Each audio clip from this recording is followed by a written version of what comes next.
Malgré les promesses et les discours, de nombreux Antillais se sentent abandonnés. Les sols sont empoisonnés, les rivières sont contaminées et les produits locaux sont devenus un risque pour la santé. Donc les pêcheurs ne peuvent même plus vendre leurs prises sans crainte de nuire à la santé de leurs clients. Les agriculteurs voient leurs terres transformées en déserts toxiques et impropres à la culture. Les conséquences sur la santé sont tout aussi alarmantes. Les cas de cancer, notamment de la prostate, explosent. Les enfants exposés dès le ventre de leur mère présentent des troubles du développement. Il y a des familles qui vivent dans l'angoisse, sachant que le poison les accompagnera pendant des générations. Pourtant, les réponses des autorités restent insuffisantes. Les indemnisations sont rares, les dépollutions quasi inexistantes et les mesures de prévention souvent symboliques.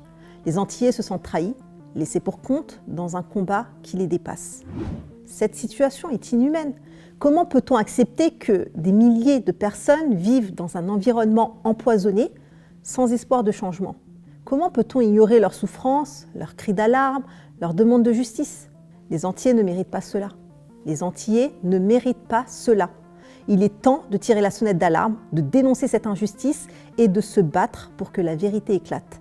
Parce que derrière chaque chiffre, chaque étude, chaque rapport, il y a des vies brisées. Et ces vies méritent d'être reconnues, d'être protégées et d'être réparées. Mais la route est longue et cette histoire nous rappelle une vérité assez cruelle. Les choix que nous faisons aujourd'hui peuvent avoir des conséquences désastreuses pour les générations futures.